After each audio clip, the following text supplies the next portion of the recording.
So here we are in Unity.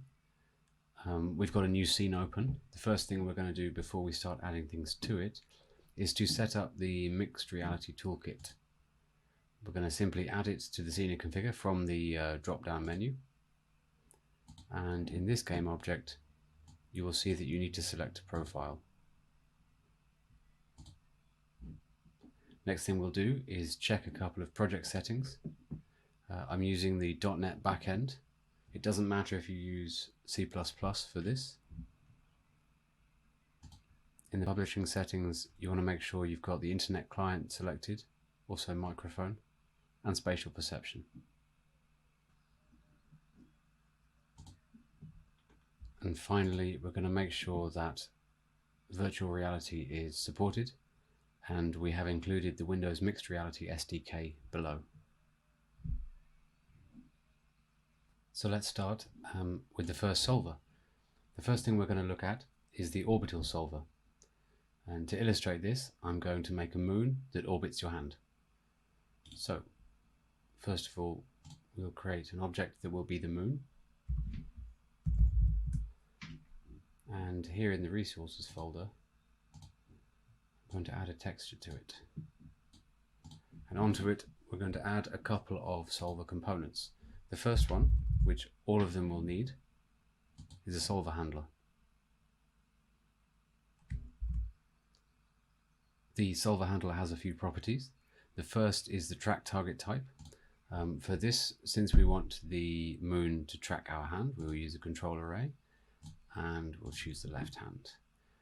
We're going to leave the offsets and rotations at 0. The next thing we're going to do is add the Orbital Solver, and this is what will actually do the work. The first few variables inside the Orbital Solver are common to all of them and control the movement and rotation and the smoothness of the movement. The others control an offset between the object and its reference point, in this case the control array. If we play the scene, we can change these and see how they affect the moon. I'll use the left shift to bring up the left hand, and you can see that there are some steps. So I'm going to turn off angle stepping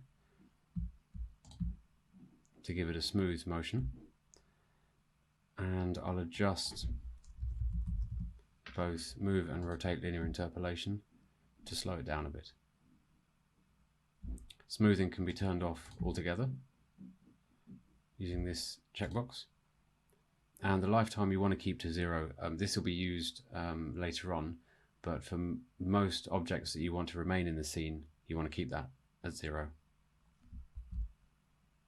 So this gives us controller tracking, but perhaps we want to add some extra movement to this. So we will add an orbital movement around the hand, and to do that we'll be adjusting frame by frame the local offset vector3 variable here. To do that, I'm going to create an animation. The animation is making changes to the local offset, as I said. The periodic shifts can be seen here in the Curves tab of the animation window.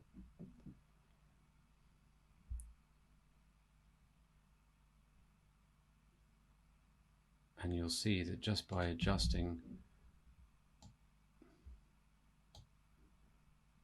the peaks and troughs of these curves, you can create all manner of animations. Hopefully that's a pretty clear overview of the Orbital Solver. Let's move on to the next one.